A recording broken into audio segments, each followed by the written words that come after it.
Good morning and welcome to the programme. We've a lot coming up this morning. I'm going to go straight on the phone line to Eddie Mulligan. Councillor Mulligan, good morning. Good morning, Damien. How are you? I'm good, thank you. How are you? Good, yeah. Look, been a tough few days, but look, I'm a resilient type of person. I've fought a lot of stuff head on in my life, and certainly was difficult with the reports and making me relive, I suppose, very difficult time in our lives. And certainly was difficult where some of it was being quoted without context and saying I hadn't replied when I had replied. I know the phone line is a little bit difficult there, so we won't keep you too long. Are you out canvassing? Yes, I'm back out canvassing. I suppose I never really stopped canvassing because I certainly believe in Waterford and I've been trying to drive Waterford forward. So every day I'm canvassing, but I'm back out on general election canvassing. And in terms of the response from the national headquarters of Fianna Fáil, have you heard anything back yet? I haven't heard anything back from Fianna Fáil headquarters as yet. But for me, I suppose I'm on the ballot. I'm driving forward.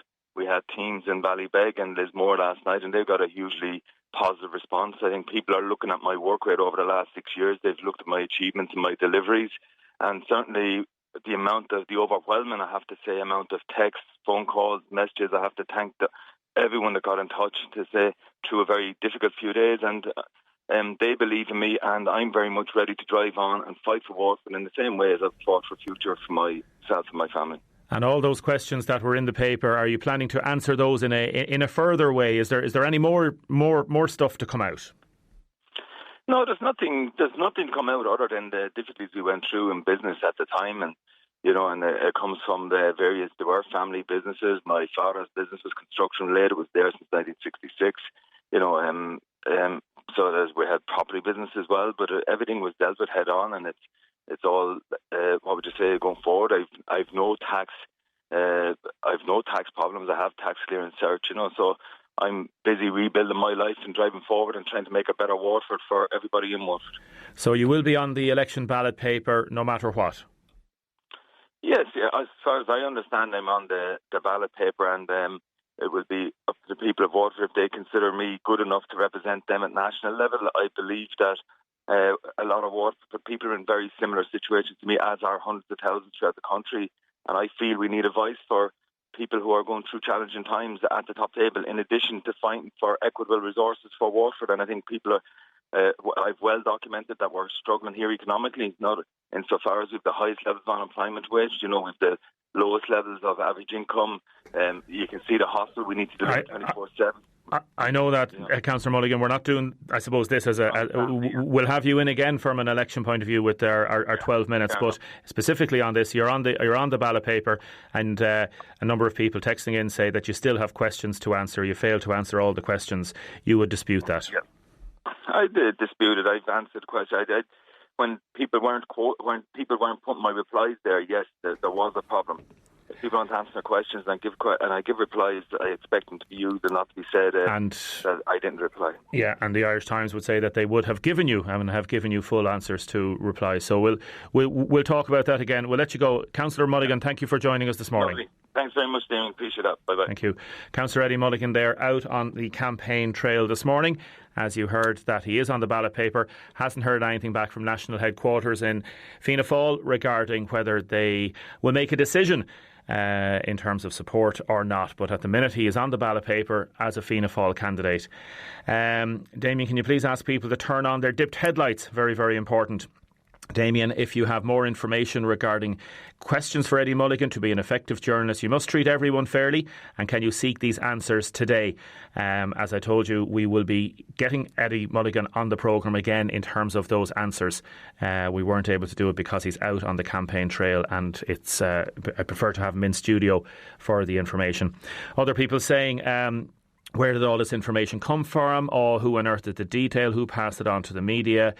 Great show, Damien. Thank you very much. People asking about the different aspects of the stuff that has been in the paper.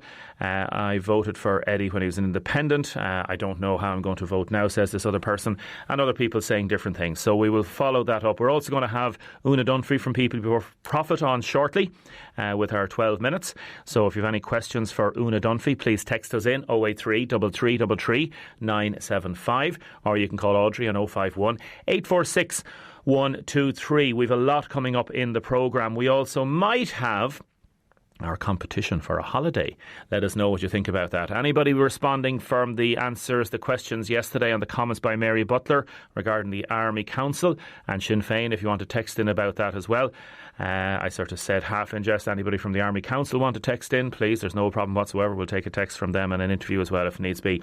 I'm going to go straight to Frank Graney of News Talk. Frank is a courts correspondent with News Talk on this horrendous court case that is happening up in Dublin.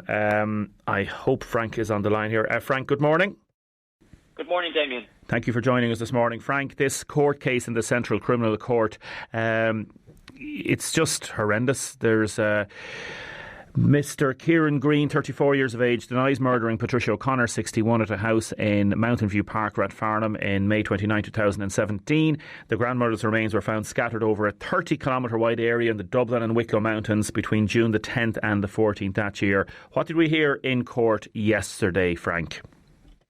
Well, the evidence that was heard in court yesterday related to a number of interviews that took place after Kieran Green was arrested. He was arrested on the 13th of June 2017, and this was a day after he presented himself to Rathfarnham Garda Station, where he made certain admissions in relation to the death of Patricia O'Connor, and he claimed that he had dug a shallow grave in County Wexford near Blackwater, that he had left her there for a number of days before returning and dismembering her. And I suppose just given the outline of the case that you gave there at the top of the piece, it is probably worth mentioning that the details heard, particularly yesterday, may be quite distressing to some listeners. There are details of dismemberment and post-mortem of body parts and things like that that people may be uncomfortable listening to. But in relation to the first interview that took place after he was arrested, we heard that he spoke about the long 10 years, as he called it, or the 10 years of hassle. And he said there wasn't one day in that house with Patricia where she wasn't giving out and assaulting his kids, who also lived in the house they shared at Mountain View Park in Rathfarnham. He said his kids used to hide under the table. He claimed she used to break and throw away their toys. And he suspected that she had something to do with her husband, Gus, who also lived in the house, twice falling down the stairs. He claimed that she wanted him dead, and that she even offered to sign the house over to her daughter, Louise O'Connor. Louise O'Connor is Kieran Green's partner. She is the mother of his children, and she is also on trial, accused of impeding his apprehension or prosecution. She's pleaded not guilty to that charge. He said he felt for everyone's safety in the house. He described the situation as a nightmare for the kids. He said that she had this glare and that she'd just look at you. And again, he went through his version of what happened on the night in question, May 29, 2017, that he hit her a number of times after she came at him with a hurl, and that they fell to the ground during a struggle. He suspected she hit her head off the tiles, but he said he wasn't sure exactly what happened. He said that he blacked out or went unconscious, and that when he woke up, she was lying there with a pool of blood by her head. He said that it wasn't planned and that he was just defending himself. He said he couldn't overpower her. He said that she wanted everyone dead, including the kids. And he was asked why he didn't shout for help. There were 7 other people in the house at the time, and he told the Gardaí that he wasn't a bad person, that she had slipped and hit her head. He was asked why he didn't run, and he said that she would have got him as soon as he turned his back. He was asked why he didn't call an ambulance, and it was put to him that he decided to leave her die, to which he replied, "It wasn't planned. It was to keep my kids safe. I let her die because my kids will be safe." It's horrendous, as you say, and very upsetting to be listening to some of this testimony. Where are we in the trial at the minute, Frank? What is due to come up next, and what other evidence was heard yesterday? We heard about the second interview that took place following his arrest, and Detective Garda Owen Martin was one of the 2 detectives who conducted this interview, and he gave evidence yesterday. And this interview focused on Mr. Green's return to the shallow grave in Wexford, where he claimed to have buried Patricia O'Connor. He said that he couldn't lift her out. And the reason he said that he had returned to this shallow grave was after he had left her there on the night in question. He said he was returning to his car, which he had parked just on the road. And he said that he noticed a farmhouse nearby. And that played on his mind for a number of days. He was concerned the farmer might stumble upon the shallow grave. So he said that he returned and he couldn't lift her out of the grave. So he was tempted, he said, at this point to just go up to the farmhouse and to tell the farmer what happened. He said it took hours. He eventually decided to dismember her and take her body parts away. And he said that process took hours. And he said that he got sick a number of times. He said he wasn't sure when asked if there was much blood. He said he wasn't sure because it was so dark. He was asked if he had his phone with him. He said no, he left it at home charging. He said he couldn't remember exactly when he went back to the shallow grave, maybe 5 or 7 days after he'd left her there. And after dismembering her, he said he put her body parts in black bags. He drove along a narrow road past the Hellfire Club up the Wicklow Mountains, and he said he just began dumping them. He said he also got rid of a hacksaw, the boot liner from the car, and his clothing. He said he was on his own, and he didn't tell anyone where he was going. He was asked where he got that hacksaw, and he said that he took it from his shed. We also heard from Dr. Michael Curtis, the then Deputy State Pathologist. He carried out a number of post-mortems on the body parts found up the mountains, and it might be worth just reiterating that warning to your listeners, because certainly his evidence is very graphic in nature. He said he was given some background information in relation to the first body part that he examined, which was the upper part of a human torso. This was found by a woman who gave evidence earlier in the trial called Christine Murphy. She'd been up picnicking near the Sally Gap with her friends, or with her family, on the 10th of June 2017, when she stumbled upon what she thought initially was a piece of a pig, but turned out to be the upper torso of Patricia O'Connor.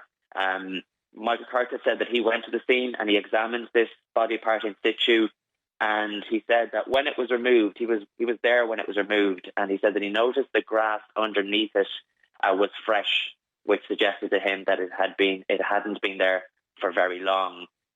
He and an anthropologist, a bones expert, examined the piece then back at the lab. They sent a number of DNA samples away for analysis, and a physical examination of the bones that were available to them initially led them to believe that they were dealing with a male body part, but the DNA testing proved otherwise. Now, most of his evidence yesterday revolved around his examination of her head. We heard previously that her head was found in a plastic bag along with her hands. And he said there were a number of deep cuts to the scalp.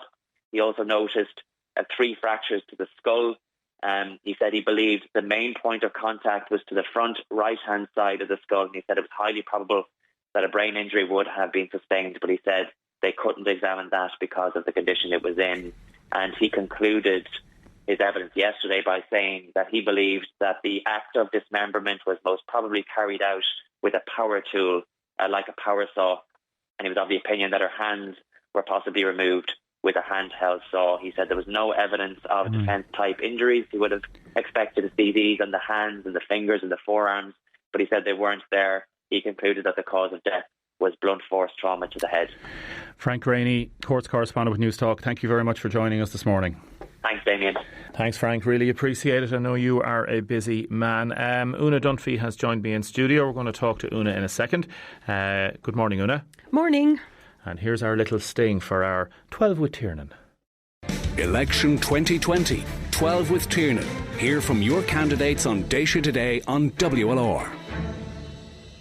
Now, a lot of texts coming in. Damien, Eddie Mulligan, I think he was very naive not to be fully frank about his past financial situation. However, I was involved in an insolvency in the past year. I know how stressful it is, but the rules are the rules after the judgment. By the way, I can't vote for him, so no bias involved. Another texter saying the journalists are like a dog with a bone, shoddy and red top reporting, hammering a guy when he's down.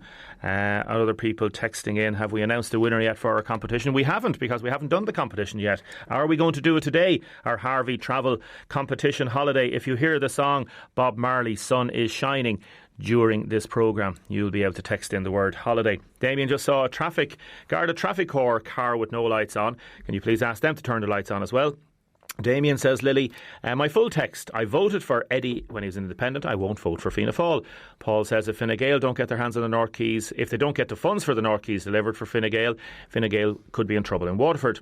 Other people saying about Eddie Mulligan, and again text coming in left, right and centre. Phone calls 051846123. Catherine says maybe Eddie was more in touch with the public on a human level. Other people saying if all the politicians had their sins on their forehead, it would be a different world. She said Eddie has been doing a great job, best of luck to him, his parents are proud of him, and others with differing views on that. Una Dunphy, good morning. Good morning. Thank you very much for joining us. Thanks for the chance. Not at all, most welcome. As you know, we're doing our little 12 with Tiernan, a quick little chat about your, I suppose, main priorities and your policies and what you'd be looking for. Election 2020, 12 with Tiernan. Hear from your candidates on Deise Today on WLR. And with that in mind, then, we're going to have election debates in the week of the election, and every candidate will have a chance to talk there as well. So 12 minutes. You are the People Before Profit candidate, and I'll get our stopwatch going. Una Dunphy, why should people vote for you, and why should people vote for People Before Profit? Well, I think that this election, like many elections, is based on a lot of promises, and I think that people should look at candidates and the actions that they've had over the past number of years. I got 1,650 first preference votes the last time. I'm hoping to build on that this time and have a strong left voice for Waterford. I think it's important to put a rebel in the Dáil. That's one of our slogans for PBP. And I've been involved in a lot of community activities or actions in Waterford over the past number of years, particularly the marriage equality, water charges, separate church and state, and the repeal, hugely successful, one of the most successful campaigns outside of Dublin. So I'm a strong voice, I'm a feminist voice, and I'm a voice that resonates with working class people and communities in the Waterford area. You've been involved in the 24/7 campaign over the years, and yet, you admit yourself, you're not getting the traction on that. Other independent candidates are coming in and maybe stealing your thunder on it. Well, I appreciate the work that other candidates have done, absolutely. But I think we've seen from the TD Harty in Clare, who recently stepped down, and he had said he had given a commitment to go back to his GP practice. But at the same time, he was a doctor in the Dáil on that health campaign, and he got nowhere. He hadn't got a grouping, or he hadn't got any voice there. So independent voices. And we've seen recently with John Halligan, who went in with a Fine Gael government, that independent voices do not represent us. It's really a sellout if you do that. What do you say to farmers that would be very worried about your policies? For example, on your manifesto, you say regarding agriculture, take the major agri-corporations into public ownership and use their resources to help finance a just transition. So with this in mind, the likes of Glanbia would be down here in the southeast. Yeah. Like that, nationalise Glanbia? What about farmers that have shares in Glanbia? What about... Well, they're the very big farmers. I think what we've seen very recently... a lot of farmers have shares in Glanbia. Yeah, they do, but I think you're seeing a lot of traction within the farming community, and I think it's very interesting to see where Beef Plan went. And we had Beef Plan members speaking at Marxism this year because they see that the current government is supporting the big business only, and it's not looking after them. And we would be about a just transition for farmers. Not overnight, but so that co-ops could come back the way we used to have them before they became big business, so that they get a fair price and the fair price goes back, and that then impacts on the food that we eat. So it's hugely important for an environmental and climate action plan. But you want to nationalise the likes of Glanbia? It would be much better if we had them nationalised. You want to cut the national dairy herd by 50%? Not overnight. But so you want to cut the national herd by 50%? The national herd... Over what period? Over... an agreed period of time. I haven't got it in front of me here, but over an agreed period of time. What about farmers that are out there saying you want to cut the national herd by 50%? We talk about green gases and all those matters to do with that, but that's literally going to take away their livelihoods. I disagree that it's going to take away their livelihoods. I think what we see at the moment is farmers struggling, and those that are producing quality, very high quality product for us, are struggling to get a price and to be sustainable. Our policies are to make them sustainable and to transition into something that's more sustainable for a climate emergency. Will you compensate farmers? Yes. How much? I have the details of how I would compensate every farmer. If we nationalised the creameries and the meat production, we would be in a position to give back to the people who produce it rather than have huge business cutting off their profits. Transport, you want to move to a rapidly free public transport system. You want to impose a pollution tax on airline corporations, invest in cycle lanes, electrify rail network. A lot of that might be very good, and they'll look into details in that in city areas. But again, in rural areas, that's not going to really work. In rural areas it'll be more difficult, but I think we have to absolutely change the manner in which we do public transport. While the transitioning is being implemented at the moment, the talk is constantly of electric cars. The idea of everybody having a car needs to be able to change, but that can't change without public transport. So it's not fair to put pressure on the individual car owner who hasn't got any option. And we can see that anybody outside of the city, and even as a city, Waterford doesn't tend to be as good as Cork or Dublin. You can't really go outside your front door and depend on it to get to work. It's really something for school children or people who have loads of time on their hands. So we need to develop that. And in our 2040 plan, if anybody wants to look at it on our PBP Facebook page, we put in a rail link that would go around the North Quays and the South Quays, because it's very important to look to the future with regard to long-term planning rather than the short-term planning that we're constantly given by local government and national government. A lot of the proposals might seem very worthy. Yes. But they're very, very expensive. How are you going to pay for all this? Richard Boyd Barrett was on last week and he was saying maybe the cost of certain things could be 6 or 7 billion in certain ways. Like, it's a big difference between 6 or 7 billion. There's a billion of a difference. Is there costings? How are you going to pay for all this? You're going to have to increase taxes. Yes, we would increase taxes on the top 7%, and we would also go after the corporation tax, which is grossly unfair. Top 7% of earners, of earners, is it? Yes. And what's that cut-off point? Like, what is the top 7%? Is it somebody over 60,000? No, over 80,000? it's much more than that. It's much more than that. Over 100,000? It depends on when you take it. It changes all the time. Yeah, but you must have some idea. It would be over 100,000. Over 100,000. So anybody earning over 100,000 would expect a big tax increase. Not a big tax increase, but we certainly wouldn't be talking about the other way, which is going down the track with Fine Gael and Fianna Fáil, who are offering tax rebates and tax back to the higher earners. If you look at the corporation tax and if you look at what they're paying, like we can see it, you can see it in Waterford even, like when you see High Street where you've got multinational coffee shops taking over from the local ones. That is what happens at a local level when you think that the corporation tax is going to keep jobs in the country. If their profits go down, we'll have no coffee shops on the high street. So you have to look at it from a national level. Would you be looking at bringing in a third rate of tax for those higher earners? Are we looking at 60, 70%? No, we're not. What are we looking at? We're just looking at... obviously you've costed it. These are costings. No, they're all costed, and I'm not an economist. No, but surely you know what you're... No, you know, I do, but I do not know every detail of every policy we have. And I think that the posturing that goes on 3 weeks before an election with people pretending to be accountants and pretending to be financial experts is farcical. But it's incumbent on me as a journalist to ask you, if you're talking about putting yourself forward as a candidate, what are your costings to pay for all these things that you're talking about? Our costings are based on transferring to a wealth tax. And I've asked you, how much money are people over 100,000 going to have to pay extra in tax, and you're not able to tell me? Well, I'm not able to tell you the precise detail. Fair enough. OK, fair enough. What other issues are... If anybody wants to find out that precise detail, please go on to pbp.ie, where every single policy has been costed by accountants and economists. So it has been done. Would you go into government with any of the parties that are there at present? Well, our manifesto, just released yesterday, is stating that we as a party are the only party who will refuse to prop up a Fianna Fáil or a Fine Gael government. We see it as a long-term plan. We see it as something that is changing, and I have to say that the polls, even though you can't look at every detail of a poll, but I think that the general gist is that Sinn Féin are going to do very well, which is very good news, and that we have an option of going towards a left government. I don't think it'll possibly happen this time, but I think it's very important for people to vote strategically, because the 80-90% that used to be held by Fianna Fáil and Fine Gael has dwindled now to 50%. So the other 50% is there. And I think with that, an impetus for the 28% who don't vote at all will get re-engaged, because they will see that there is something that can happen. They will see that change can happen. 8.5 minutes gone. 5G. Do you know anything about 5G? I keep away from 5G. You keep away from it? I'm not getting involved with the 5G debate. I haven't found anything that convinces me of it. So I think there's plenty more campaigns we're involved in to keep on with. So you wouldn't have a view on it in terms of rollout, whether it's 100% safe or not? I'm not convinced it's unsafe. OK.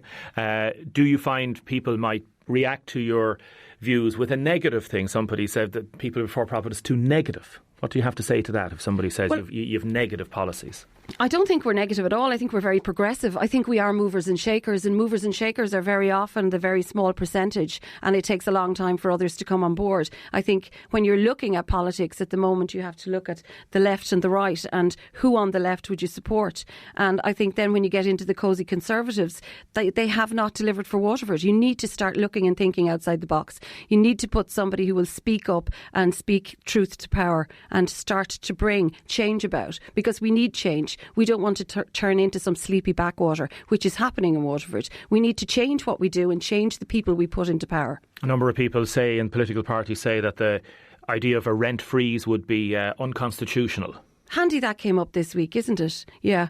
Do you not agree? No, I don't agree. And I think it's the minute something like this comes up in an election, people go, oh my God, they've got legal advice. You get legal advice. You get the legal advice you want. Challenge it in the High Court then, if that's what you had to do. We had to bring court action against the Dáil this year through Paul Murphy, Breed Smith and Richard Boyd Barrett and Gino Kenny, because they weren't allowed to debate something. A money message was put on our climate emergency bill and they weren't allowed to discuss it in the Dáil. If that's the kind of politics we're getting involved in, it's ridiculous. We should be allowed to discuss things in the Dáil. Is there any of the political parties you could work with? I could work with David Cullinane. So would you be looking to we could probably also be looking at a second preference? Are you telling your voters to vote second preference for Sinn Féin? Absolutely. I mean, Sinn Féin are the nearest. I think people need to stop looking at personalities when it comes to this and getting embroiled in nitpicking and just fighting that's going on. I think it's ridiculous. It does give you an idea of the people who are involved, but at the same time, the policies are what are important. The policies of Sinn Féin and PBP worked pretty well in the right to change. It didn't happen in the past Dáil because we were stymied. The Fianna Fáil, Fine Gael government actually blocked democracy, as far as I'm concerned, in the past 4 years. And while we would have had huge success with the water movement before the last election, we had a national campaign, the Still Waiting Health campaign, as I have mentioned. And I saw that just acting locally wasn't going to do anything. So we joined up with community groups, with all the trade unions and with more than 40 TDs, because there is that common ground. Are you a revolutionary socialist? Am I a revolutionary socialist? I think that's probably too harsh a label. I think I'm... Would you like to see a revolution in Ireland? I would like to see the word revolution. I would like to see a revolution of politics in that people change completely the way they're doing things and look towards a new way of doing things. I think when you put the words revolutionary socialist, people run for the hills and go, oh my God, she's talking about taking out pikes again. I'm talking about stopping the way we do things and looking at it anew and seeing that what we have and propping up what we have is not good enough. So in that tack, yes, revolutionise the way we do politics by voting left and not voting for the same old, same old. Una Dunphy, People Before Profit, thank you very much for joining us this morning. Thank you, Damien. Okay. Now, welcome back to the programme. A couple of your texts and comments coming in. Damien, I'm self-employed all my life since 15, late 40s now. That lady on the radio on the left terrifies me. Another person has texted to say, at last a politician talking sense. Another person asking about the pension levy and 5G. Texter, no sign of any tax rates on the People Before Profit website. Actually, no reference whatsoever to increasing tax to high earners. That's one of the reasons I asked that question. Vinny, People Before Profit, I don't think I'll be voting for him, says this person. Their policies are not clearly stepped out. Another person saying that they wouldn't support Fine Gael or propping them up, but People Before Profit are going too far. Other people saying that good to hear some of the views that Una was putting across. Now, we will come back to some of the issues because a lot of the questions that people are asking are the questions that the two people in front of me want asked as well. We've got Marion O'Mara. Good morning. Good morning, Marion. We've got Ray McGrath. Good morning, Ray. Hi, Damien. You're with the Older People's Council. That's right. Is this a separate council that sort of rules the world of older people? Is it something, have your own little parliament? Do you meet in special groups, or how does it work out? Well, Waterford Older People's Council was formed last July. It's part of the Age Friendly Alliance, Waterford Age Friendly Alliance, and there's a very comprehensive strategy document, 5-year plan has been drawn up. And how do people join the Older People's Council? Do they pay a few bob, or is it just sign up? Anybody over the age of 55 is welcome to come along to be a member. We're on Facebook, we're on Twitter, and we would we're going to be very active out in the community trying to bring people into the organisation as well, because it's very important that older people's voices are heard in drawn up strategies going forward for older people, not just for this generation but for future generations. Yeah, we've heard Valerie Cox is running up in Wicklow, the former Irish Times and RTE journalist, on an older person's ticket. Ray, do you think there's a grey vote out there? People in the age of 20 have grey hair as well, but or no hair like me. Do you think that vote is out there quite specifically? Well, there are 16,000 people or thereabouts over 65. And Marion spoke about the over 55s. In Waterford. Yeah, in Waterford. And that amounts to a quota and a half. So you talk about grey power, but part of our job, as I see it, in the Older People's Council, is to reach out to all of the older people in the county and city and be their voice. And I suppose to a very large extent, we are their voice as we speak here today. Some of the questions that you want asked at the doorstep, you want people to ask politicians these questions. We'll go through them in a few minutes. Firstly is the housing one. Are you in favour of a housing strategy for older people? What will the key points will be with that? Do you think housing plays a big part in Waterford? People talk about it being a big issue up in Dublin and places, but it may not be as big an issue down here. I just like to concentrate on my own situation. I'm 81 years of age, and the time will come, sooner or later, when I will have to leave my house for security, safety and health reasons. And my question then is, where am I going to go? What kind of housing situation am I going to find myself in? So I think there's a real need. And I was listening to Prime Time the other night. I don't know if you heard it, Marion, but I was listening to it. And there were 5 experts from the different parties speaking about housing. And not one mention specifically of housing for the elderly. I mean, there is so much in terms of design, of the location of houses, to reduce transportation problems and so forth. So what I'm calling for, and I think what the OPC is calling for, the Older People's Council is calling for, is a strategy specific to older people. A county and city strategy specifically for that purpose. Did you consider running a candidate in the election, Mary? You never thought about going yourself? Absolutely not. Why not, Mary? No, politics is not my thing. I like to spectate on it, but no. And we try within the OPC not to be political, but at the same time, we would like to be heard. Okay, Ray, you never thought of it? No, well, I do not want to go gentle into that good night, as Ellen Thomas said. But I will. I suppose I will find my voice and, if necessary, rage in other ways, Damien. Okay, we're going to have a bit of rage now in a second. Don't go anywhere. Now, welcome back. Ray McGrath is here in the studio, as well as Marion O'Mara. Number of different issues that you're asking people to talk about on the doorsteps: housing, health, pension, isolation and loneliness, transport and climate change. You're with the Older People's Council here in Waterford. Let's talk about the pension issue, because it's become a massive political issue this week. What's your view about people not being listened to, Marion? Well, this is an issue that came up at our executive meeting more than a week ago, and I suppose we've been hearing a lot from the Fine Gael, Fianna Fáil leaders since then, and we're hearing words about review. We're hearing words about like transition payment. What does a review involve? What is a transition payment? How much and for how long?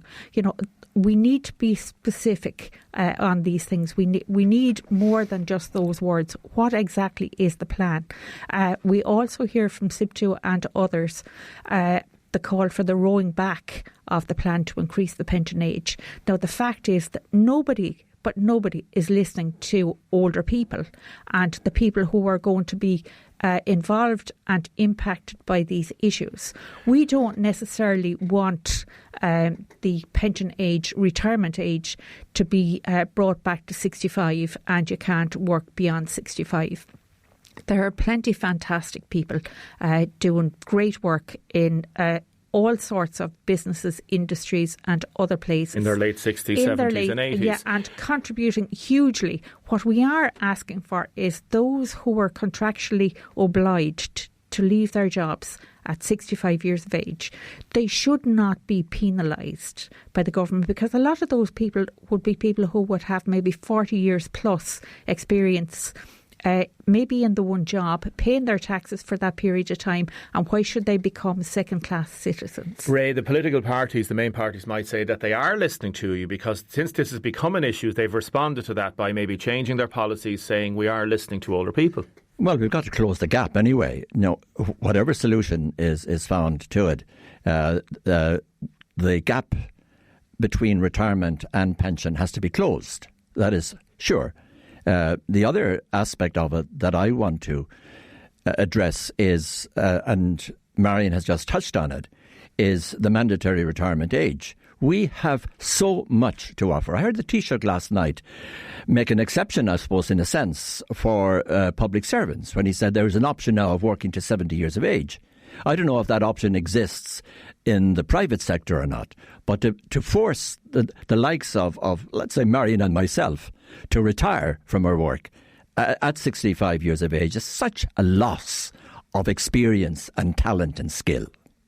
Particularly because people are living longer, they're healthier, and they are more active, and the type of work has also changed. So somebody who was a docker for 40 years will be delighted to be able to take. Listen, Damien, we are fortunate in that we are healthy and fit enough, but yeah, the nature of work has changed. There is pressure on the body in certain types of work, and that option should be there. That's what I'm getting at. Choice is what's necessary, Marion. That's what you're saying. Absolutely, choice is what's necessary, but we must also bear in mind people who lose their jobs in their 50s. And would be considered to be, and even consider themselves to be, unemployable. We have an awful lot of people on CE schemes, for example, who might be in their mid-50s, and they would be engaged maybe for 1 year, 3 years, or maybe a bit longer than that. What happens to them before they reach this magical retirement age? And there's nobody talking about that issue. Another question you want people to ask at the doorsteps, it's a good one, is approximately 700 GPs across the country will reach retirement age in the next 5 years, leaving some communities without a doctor. What will the candidates, what will the parties do to respond? Do you think health is a massive issue? Of course, health is a massive issue. I mean, it's central to our lives. Health, at any age, it's central to our lives. But as we get older, it becomes more and more to the forefront. I'm 81 years of age, and I'm told I have several conditions. I was talking to a friend of mine yesterday, who is also 80 years of age, and he was just informed that he has a heart condition, AFib, and he told me, and this is a man who has been very active in life. He told me that he has been diagnosed as with a mild form of depression. He's waiting to be seen. He doesn't know what's going to happen to his heart, but the fact that he's waiting is putting enormous mental stress on him. And that's one example of the impact of long waiting lists. There may be a solution to reduce the waiting lists. If you take cataract surgery, for example, I'm not sure of where this came from, but I heard it from a fairly reliable source recently that it was suggested 3 or 4 years ago that a specialised cataract theatre be operated at the hospital here.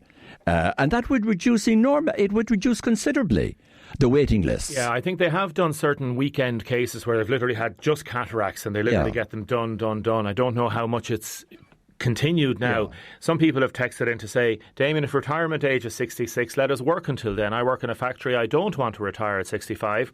Eamon has texted, I'm 60. I've been working for 42 years. I want to retire at 65. What about people like me? Not all of us want to work past 65. So it depends on the person. Well, I think perhaps a pension should kick in a state pension should kick in at 65 for those who are retiring at 65. But I don't think that companies should put down this number on a piece of paper and say, sign this contract and you're out at Nobody 65. should be forced to. No, they shouldn't. Yeah, Billy phoned in 051846123 to say job seekers after the age of 65 is means tested, so if you receive any kind of lump sum, in a potential pension package, you will not qualify for job seekers allowance. So there's lots of anomalies on this, Ray, isn't there? But I mean, I was talking to a fisherman, a relative of mine recently, and he says, listen, Ray, he said, my body is broken at 55. My body is broken at 55. What am I going to do? I mean, that's his concern. Now, he has of late gone into a private pension fund, but that's a big concern for him. It's really got a lot of people talking. Damien, think of people working on building sites all of their lives. They'll be in bits working till 68, says this texter. Easy to make new laws if you're sitting on your ass.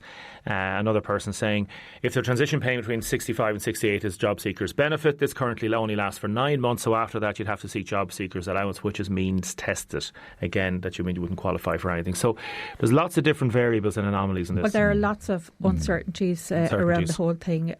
I retired myself just less than 12 months ago, and even to go about job seekers benefit, which is about 43 or 45 euro or something like that a week, less than the state pension, like, that's a little bit degrading in itself, and the first thing you have to do is tell a lie.